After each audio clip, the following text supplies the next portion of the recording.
नमस्कार प्यारे साथियों, मैं सूरज आप सभी का आपके अपने YouTube चैनल DS एजुकेशन में हार्दिक स्वागत करता हूं। दोस्तों, आज की इस वीडियो में हम पढ़ेंगे यूपी SSC वीडियो री एग्ज़ाम में पूछे गए 27 जून फर्स्ट शिफ्ट में सभी प्रश्न के बारे में। तो वीडियो के अंत तक बने रहिएगा और अपने प्रश्नों को मिलाते हुए चलिएगा। दोस्तों, आप कितना प्रश्न सही करके एग्ज़ाम में से आए हैं। तो चलिए जल्दी से वीडियो शुरू करते हैं। और वीडियो शुरू करने से पहले अभी तक चैनल को सब्सक्राइब नहीं किए हैं आप लोग तो जल्दी से चैनल को सब्सक्राइब करके बेल आइकन को दबा दीजिए। तो चलिए आज का पहला प्रश्न है, जिस दर पर भारतीय रिजर्व बैंक वाणिज्यिक बैंकों को पैसा उधार देता है उसे क्या कहते हैं दोस्तों? तो इसका सही जवाब होगा दोस्तों रेपो दर। ऑप्शन नंबर बी, रेपो दर उसके कहते हैं। प्रश्न नंबर 2, संविधान के निम्नलिखित में से किस अनुच्छेद के तहत भारत के किसी भी राज्य में राष्ट्रपति शासन लागू किया जा सकता है? तो दोस्तों, यह अनुच्छेद 356 के तहत किसी भी राज्य में राष्ट्रपति शासन लागू किया जा सकता है। आपका सही जवाब होगा ऑप्शन नंबर बी, 356। अगला प्रश्न, निम्नलिखित में कौन सी एशिया की दूसरी सबसे बड़ी मीठे पानी की झील है जो जम्मू कश्मीर में स्थित है? तो दोस्तों, यह है आपका वुलर झील। ऑप्शन नंबर बी, वुलर झील जो जम्मू कश्मीर में स्थित है। नेक्स्ट क्वेश्चन, निम्नलिखित में से किस स्थान पर झारखंड में कोयला क्षेत्र स्थित है? दोस्तों, यह जो है आपका ऑप्शन सही होगा, ऑप्शन नंबर बी, झरिया में कोयला क्षेत्र स्थित है। अगला प्रश्न, निम्नलिखित में से किसका जलीय घोल आंखों के लिए कमजोर प्रतिरोधी एंटीसेप्टिक के रूप में प्रयोग किया जाता है? तो दोस्तों, यह जो है बोरिक एसिड जो है आंखों के लिए कमजोर प्रतिरोधी के रूप में प्रयोग किया जाता है। तो सही जवाब होगा option number C, boric acid. अगला प्रश्न है, ज्योति तीव्रता को एक इकाई में व्यक्त किया जाता है उसका क्या नाम है दोस्तों? तो उसका जो है कैंडेला नाम है। आपका ऑप्शन नंबर डी, कैंडेला सही जवाब होगा। अगला प्रश्न, त्रिरश्मि बौद्ध गुफा परिसर जहां 3 नई गुफाएं खोजी गई है किस राज्य में स्थित है दोस्तों? तो यह जो है आपका महाराष्ट्र राज्य में स्थित है। आपका सही जवाब होगा option number C, Maharashtra. Next question, निकट दृष्टि दोष को ठीक करने के लिए किस प्रकार के लेंस का उपयोग किया जाता है? तो दोस्तों, निकट दृष्टि दोष को ठीक करने के लिए अवतल लेंस का उपयोग किया जाता है। तो आपका सही जवाब होगा ऑप्शन नंबर डी, अवतल लेंस।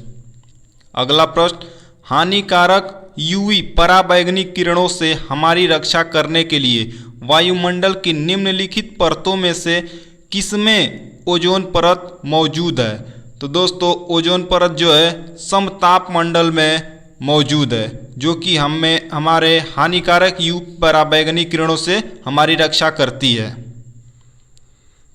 अगला प्रश्न, हाल ही में रेमन मैग्सेसे अवार्ड फाउंडेशन के सदस्यों ने व्यक्तिगत रूप से 64 साल के इंतजार के बाद निम्न में से किस अंतर्राष्ट्रीय व्यक्तित्व को 1959 का रेमन मैग्सेसे पुरस्कार प्रदान किया गया है?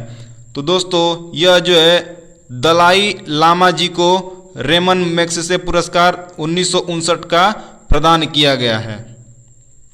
अगला प्रश्न है, महिला क्रिकेटरों को सम्मानित करने के लिए डेबी हॉकले मेडल किस देश द्वारा शुरू किया गया है? तो दोस्तों, महिला क्रिकेटरों को सम्मान के लिए न्यूजीलैंड देश में डेबी हॉकले मेडल की शुरुआत किया गया है।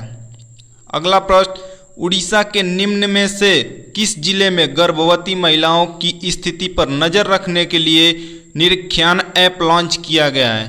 तो दोस्तों, यह जो है गंजम जिला में, आपका ऑप्शन नंबर बी, गंजम जिला में गर्भवती महिलाओं की स्थिति पर नजर रखने के लिए निरीक्षण ऐप लॉन्च किया गया है। Option number B, Ganjam.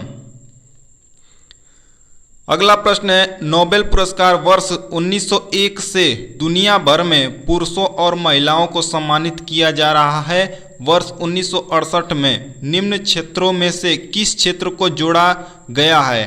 तो यह दोस्तों अर्थशास्त्र क्षेत्र जो है आपका सही जवाब होगा ऑप्शन नंबर डी, अर्थशास्त्र क्षेत्र को जोड़ा गया है 1968 में। अगला प्रश्न, राष्ट्रीय सांख्यिकी कार्यालय ने कहा कि 2022-23 के लिए मौजूदा कीमतों पर अनुमानित वार्षिक प्रति व्यक्ति, इस जगह को आपको भरना है दोस्तों। तो इसका सही जवाब जो होगा ऑप्शन नंबर डी 2.72 लाख है।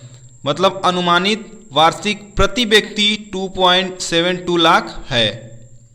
अगला प्रश्न, निम्नलिखित में से कौन सा पृथ्वी पर समुद्र तल से सबसे गहरा बिंदु है? तो दोस्तों यह जो है option number D Mariana trench जो है पृथ्वी पर समुद्र तल से सबसे गहरा बिंदु है। तो आपका सही जवाब होगा option number D Mariana trench. अगला प्रश्न, निम्नलिखित में से कौन सा संस्थान वित्तीय स्थिरता रिपोर्ट प्रकाशित करता है? तो दोस्तों वित्तीय स्थिरता रिपोर्ट जो है आरबीआई भारतीय रिजर्व बैंक प्रकाशित करता है। तो आपका सही जवाब होगा ऑप्शन नंबर डी भारतीय रिजर्व बैंक। अगला प्रश्न, भारत में पहला 3D मुद्रित त्रिआयामी मुद्रित डाकघर कहाँ बनाया गया है? तो दोस्तों भारत में पहला 3D मुद्रित जो है डाकघर बेंगलुरु में बनाया गया है। आपका सही जवाब होगा ऑप्शन नंबर सी बेंगलुरु। अगला प्रश्न, भारत में प्रवाल भित्तियां निम्नलिखित में से किस स्थान पर पाई जाती हैं? तो दोस्तों भारत में प्रवाल भित्तियां जो है मन्नार की खाड़ी में पाई जाती है। आपका सही जवाब होगा ऑप्शन नंबर डी मन्नार की खाड़ी। अगला प्रश्न, निम्नलिखित में से भारत में स्थित किस प्राचीन विश्वविद्यालय को यूनेस्को विश्व विरासत स्थल में शामिल किया गया है? तो दोस्तों यह जो है नालंदा महाविहार को यूनेस्को विश्व विरासत स्थल में शामिल किया गया है। तो आपका सही जवाब होगा ऑप्शन नंबर डी नालंदा महाविहार। अगला प्रश्न, काराकोरम वन्य जीव अभयारण्य निम्नलिखित में से किस राज्य या केंद्र शासित प्रदेश में स्थित है? तो दोस्तों काराकोरम वन्य जीव अभयारण्य लद्दाख में स्थित है, जो कि एक केंद्र शासित प्रदेश है। Option number B Ladakh. निम्नलिखित में से किस स्थान पर पुजारी राजाओं की मूर्ति मिली थी? तो दोस्तों पुजारी राजाओं की मूर्ति जो मिली थी वह जो है मोहनजोदड़ो में मिली थी। आपका सही जवाब होगा ऑप्शन नंबर ए मोहनजोदड़ो। अगला प्रश्न है, मानवीय राहत और सामाजिक कार्य करने के लिए 1896 में रामकृष्ण मिशन की स्थापना किसने की थी? तो दोस्तों रामकृष्ण मिशन की स्थापना जो है स्वामी विवेकानंद जी ने किया था। आपका सही जवाब होगा ऑप्शन नंबर सी स्वामी विवेकानंद। अगला प्रश्न है, निम्नलिखित में से कौन the birth of new India पुस्तक के लेखक हैं? तो दोस्तों the birth of new India पुस्तक के लेखक जो हैं वो है Annie Besant. Option number be Annie Besant सही होगा। अगला प्रश्न, राष्ट्रकूट वंश के संस्थापक कौन थे? तो दोस्तों राष्ट्रकूट वंश के संस्थापक जो थे वो है दंतीदुर्ग दंतीवर्मन। ऑप्शन नंबर बी दंतीवर्मन सही होगा। प्रश्न नंबर 25, निम्नलिखित में से किसने सभी 3 गोलमेज सम्मेलन में भाग लिया था? तो दोस्तों सभी तीनों गोलमेज सम्मेलन में जो है डॉक्टर भीमराव अंबेडकर जी ने भाग लिया था। आपका सही जवाब होगा option number D doctor Bhimrao Ambedkar. अगला प्रश्न, निम्नलिखित में से कौन सा मंदिर पल्लव राजवंशों के शासन के दौरान बनाया गया था? तो दोस्तों यह जो है महाबलीपुरम मंदिर जो है पल्लव राजवंशों के शासनकाल के दौरान बनाया गया था। आपका ऑप्शन नंबर ए सही होगा महाबलीपुरम मंदिर। अगला प्रश्न, निम्नलिखित में से कौन सा देश CO2 आयात करने और इसे समुंदर के नीचे दफनाने वाला पहला देश बन गया है? तो दोस्तों यह जो है डेनमार्क देश जो है सही होगा जवाब ऑप्शन नंबर बी डेनमार्क।